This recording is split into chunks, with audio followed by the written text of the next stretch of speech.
to a beautiful baby boy. 2 weeks after the birth of that boy, she gave birth in the bunk. They sent for midwives to come and help her to have the child. And when she had the child, 2 weeks later, I sat next to her and we're sharing some of the drugs I had that day. And it finished, and she started crying. She said she has the urge to use, but she doesn't have money.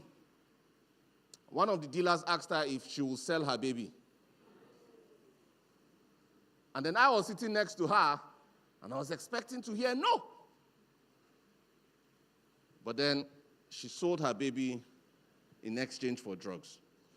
Now, that's just one of the terrible things, the effects that drug abuse or addiction had on some of us who lived in the bunk. I lost 4 of my friends, 4 of them. One of them was an undercover university graduate. Drug overdose. So, at a point, I looked at myself and I said, I can't continue like this.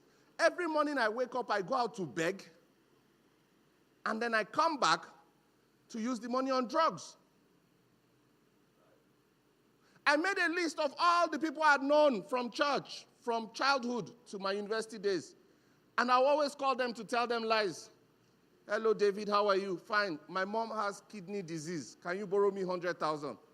And they'll send to me. Then I'll tick your name, that I can't call you again. And then I was doing this, but because bad news does not stay hidden, people started talking. There's something wrong with David.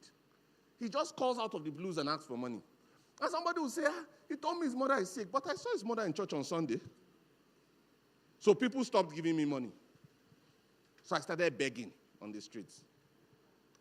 And one day I decided to go home.